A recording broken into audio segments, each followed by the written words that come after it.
selamat datang di channel Feby Suka Mengabdi. Assalamualaikum warahmatullahi wabarakatuh. Selamat datang di channel Feby Suka Mengabdi bersama saya Alex Faruriza. Nah, setelah video sebelumnya kita membahas terkait dengan consumer decision making, pada video kali ini kita akan membahas secara mendetail tentang kompleks decision making yang sudah kita singgung sebelumnya.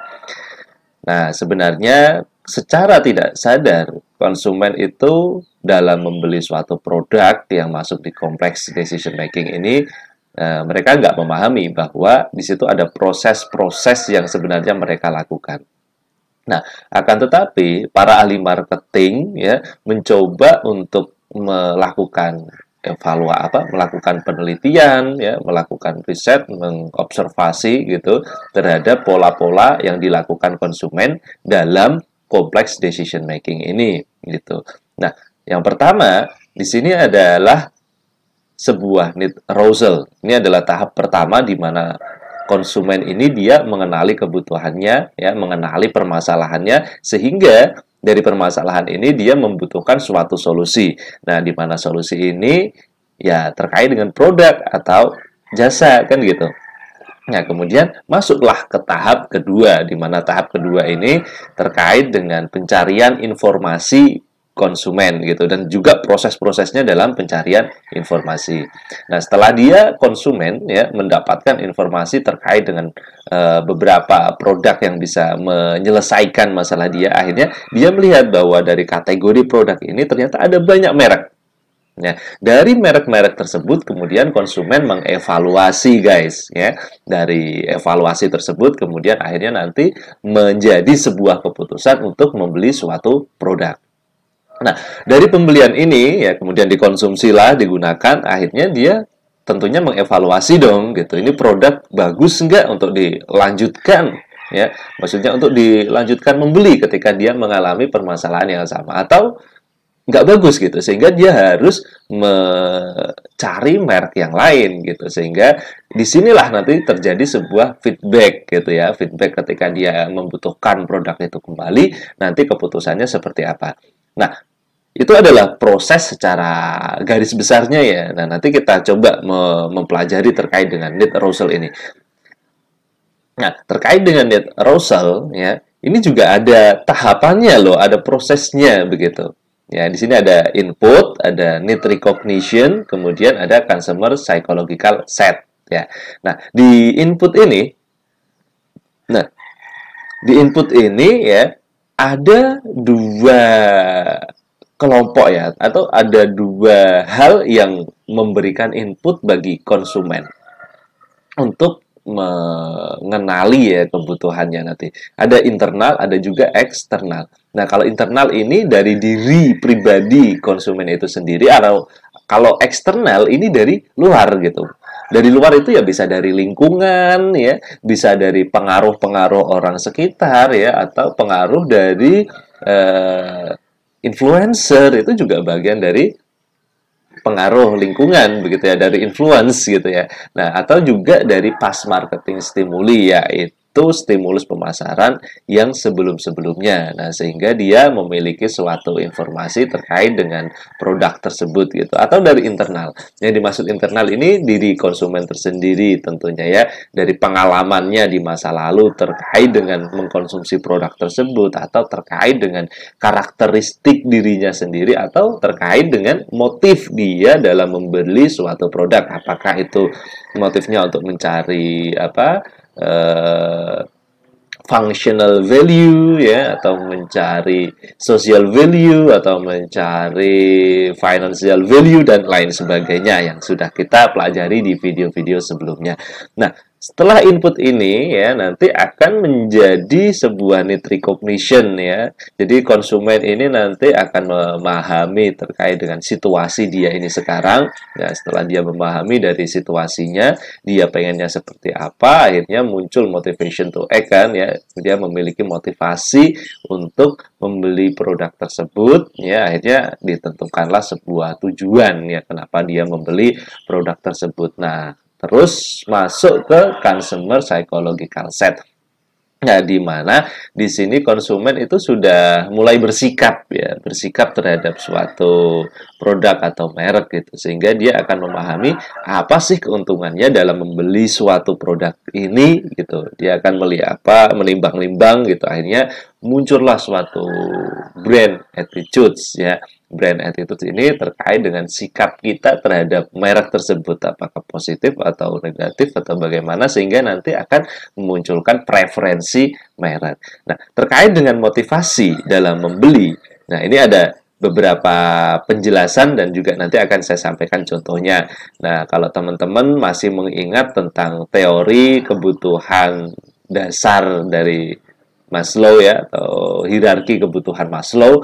Nah, teori ini nggak hanya digunakan di psikologi, di manajemen SDM, tapi di manajemen pemasaran ini juga digunakan gitu. Kenapa? Karena motivasi konsumen dalam membeli suatu produk ini juga masih bisa dijelaskan dengan teori hierarkinya Maslow.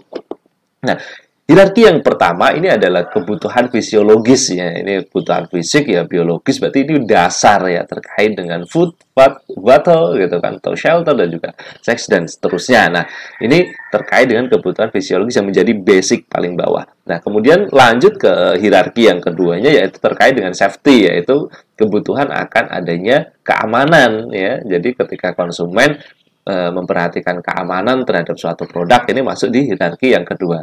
Makanya di situ ada protection, security, dan juga stability. Nah, kemudian masuk ke hierarki yang ketiga, yaitu terkait dengan sosial. Nah, di mana sosial ini di dalamnya itu ada affection, ada friendship, ya, dan juga ada acceptance, ya. Di acceptance di lingkungan sosialnya tentunya. Nah, ketika yang ditujukan adalah social value, maka di sini masuknya di hierarki yang ketiga dari hierarkinya Maslow. Nah, kemudian kita juga membahas ya, menyinggung ya di video sebelumnya terkait dengan salah satu alasan untuk complex decision making itu ada ego ya. Kenapa di ego ini ada prestige ya, ada sukses simbol gitu kan, terus kemudian ada self esteem ya, penghargaan diri. Nah, sehingga di sini tentu saja ya di hierarki ini dia dalam membeli suatu produknya pasti terkaitnya masuk di complex decision making. Nah, kemudian di hierarki Maslow-nya yang paling atas dia terkait dengan self fulfillment ya. Jadi self actualization, atau di value juga masuknya di moral value yang kita singgung kemarin ya. Nah, itu juga masuk di sini nih gitu. Nah, coba kita lihat beberapa contoh terkait dengan aplikasi atau penggunaan komunikasi pemasaran ya terhadap beberapa need recognition tersebut. Jadi seorang marketer harus memahami nih ya, pada posisi mana produk ini ya masuk di dalam pola pikiran konsumen, sehingga ini harus bisa disampaikan dari perspektif konsumen tentunya. Nah, misalkan ini nih, ada sebuah iklan dari merek sneakers ya. Lapar, ambil sneakers ya. Lo resek dah kalau lagi lapar. Nah, itu adalah tagline ya yang biasa digunakan untuk iklan sneakers ini. Nah, terkait dengan kata lapar, ini kan kita pasti mengetahui ya bahwa ini adalah kondisi kebutuhan fisiologis gitu.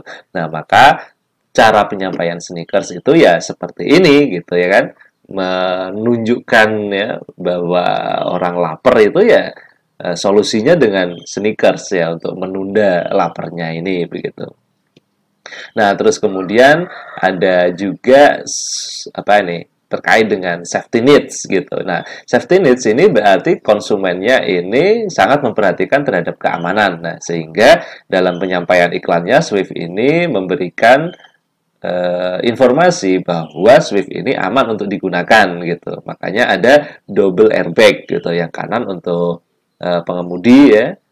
Kemudian yang sebelah kirinya untuk penumpang ya.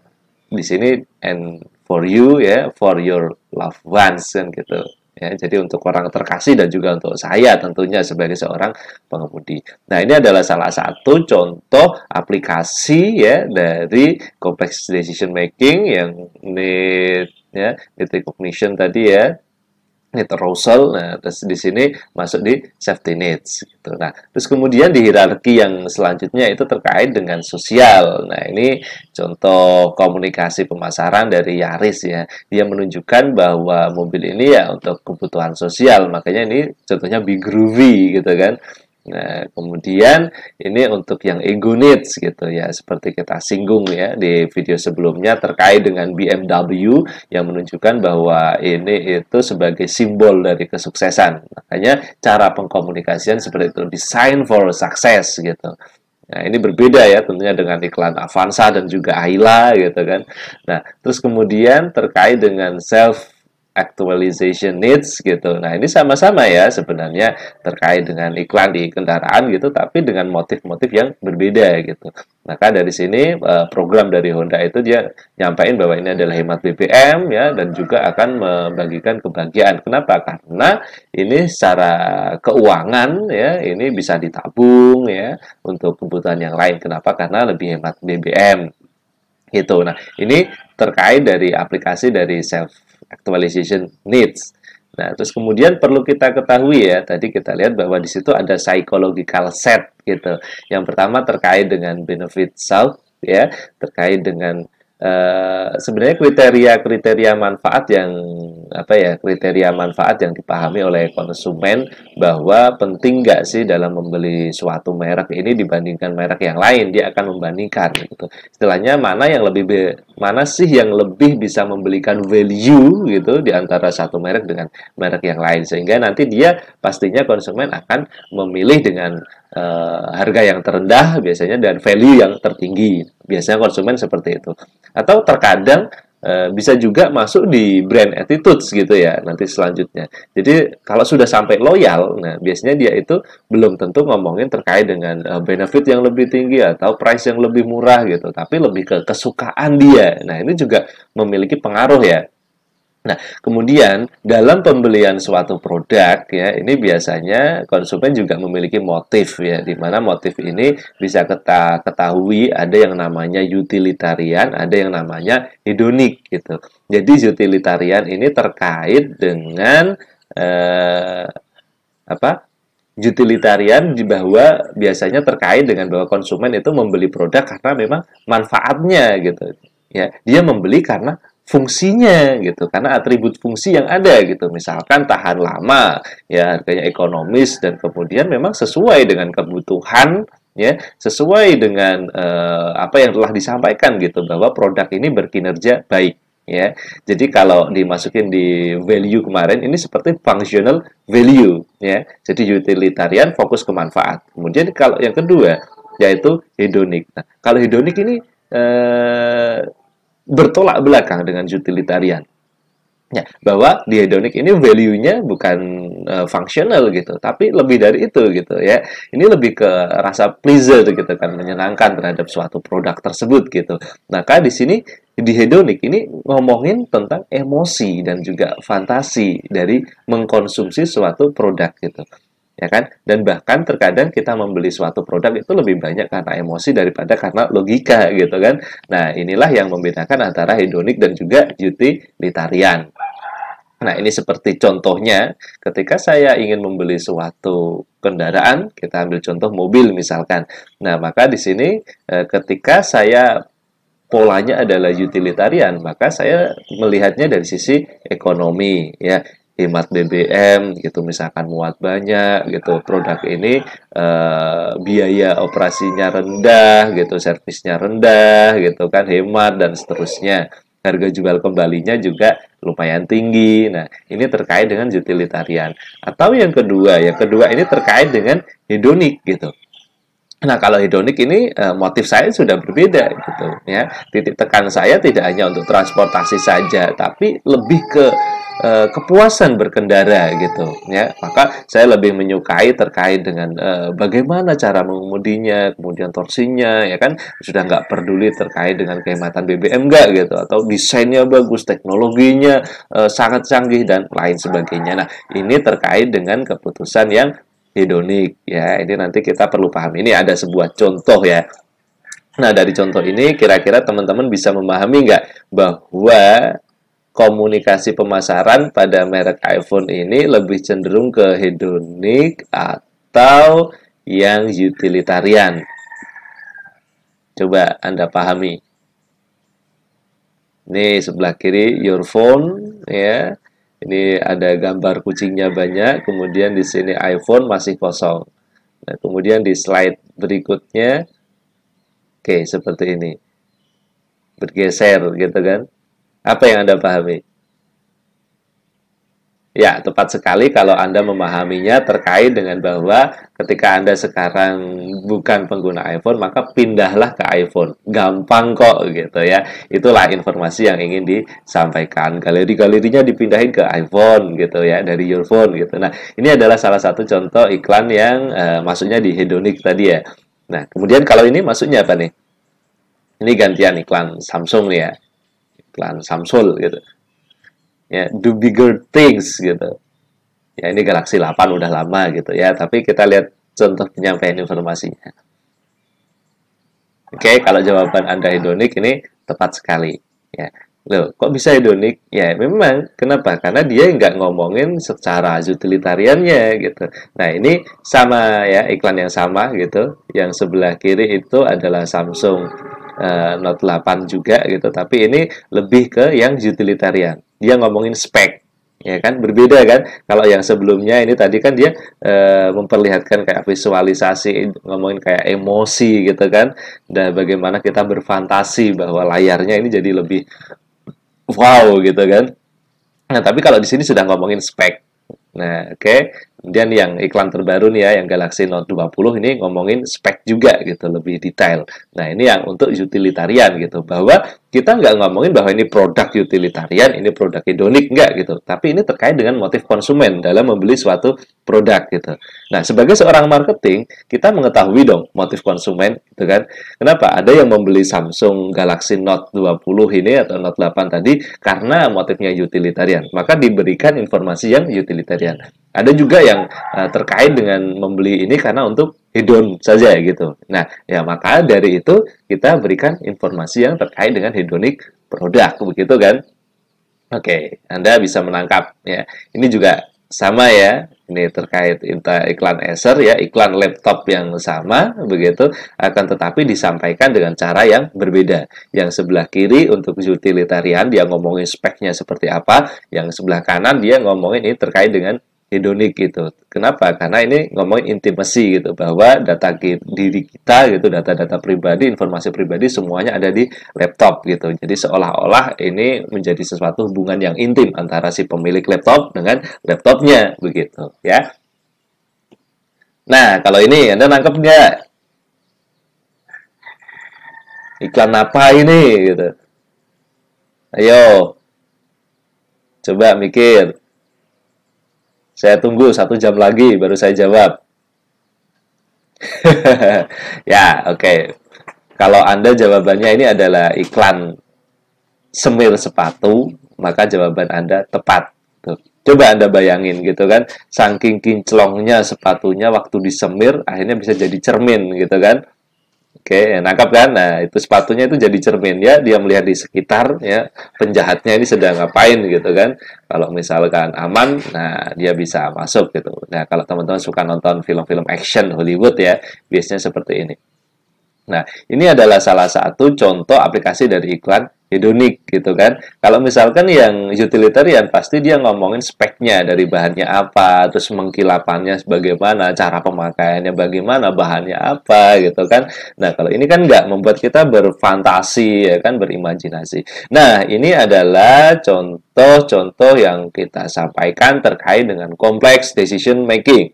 Ya, untuk video selanjutnya nanti kita akan membahas terkait dengan limited decision making. Akan tetapi untuk yang ngambil kelas perilaku konsumen, jangan lupa kita akan ada kuis ya yang akan saya sampaikan di kelas WhatsApp group.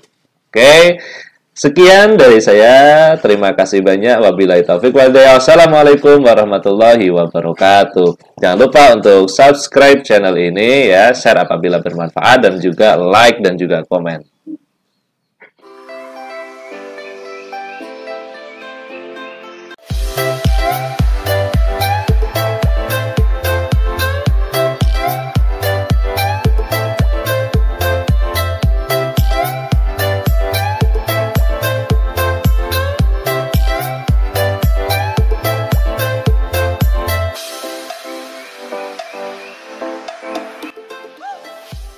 subscribe ya.